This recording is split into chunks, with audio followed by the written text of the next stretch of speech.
Welcome back to Health District Television. In June, another legislative session ended, and it was one of the more difficult sessions in the state's long history, given the economic challenges currently facing Nevada. Three things that were the issue: the budget, and then the budget, and then the budget. And those all dealt with public health. So anything that required us to spend more money was not a good thing to try to fix right then. So anything that we would try to do that would require us to find more money was problematic. And problematic is a political word for impossible. That said, what legislators and public health officials had to do was fund the core services on which so many Nevadans rely and focus on the most immediate of the state's pressing health needs. Lawmakers looked to maintain services with less money than in previous budgets. As a result of the legislation passed this past session, the district will have to do more with less. The health district's annual allocation from Clark County will be cut by 11%, or roughly $3.2 million during the next 2 years.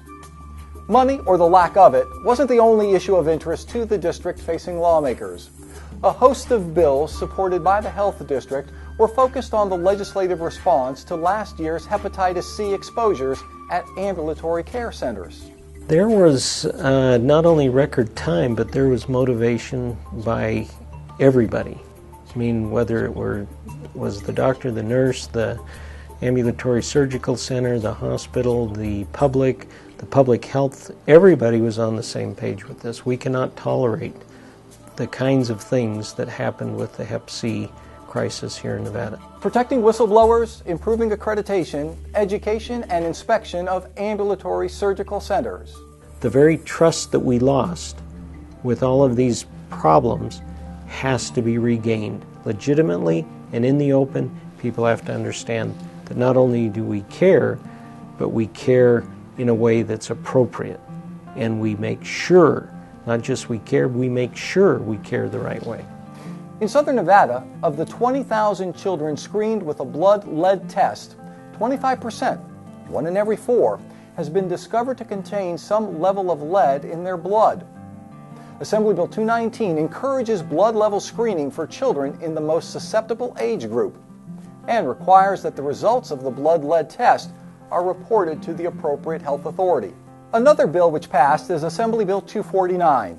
From now on, when the district is called upon to act as an exterminator, you, the taxpayer, won't foot the bill. The property owner will. We always had the teeth. We never had the means to pay for the teeth.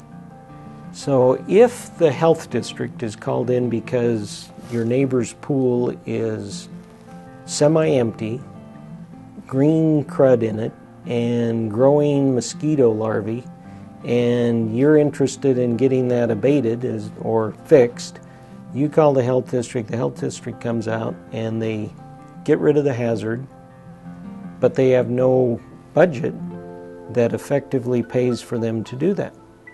So whereas the homeowner, whoever the homeowner is, and it could be a bank by this time, or a landlord that's far away, or the person just left, the owner becomes responsible with the lien process. So it allows the health district to put a lien on the property so we can recoup our costs. The second part of AB 249 is the district's healthy housing regulations. From now on, the health district has the ability to enforce the law when it comes to recognizing and fixing health hazards found on private and commercial property. When you're making laws and you're testifying, it's always fun to watch another legislator who's on the committee in front of you go, "That's a good idea. How about if we da-da-da-da-da?" And then you say, "I'd be happy to amend my bill in order to do that."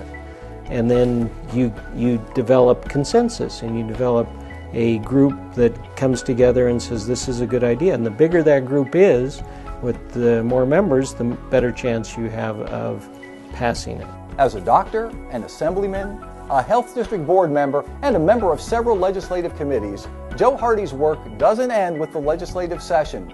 Long hours are spent when the legislature is not meeting, where he's constantly interacting with public health officials and the public at large, to lay the groundwork for what will become bills for future legislative consideration. We try to help people, protect people, save people from problems, prevent problems, and it's always fun when you're having people say, "That's a good idea." Good ideas and the energy to make them happen. Our thanks to Dr. Joe Hardy for his time today.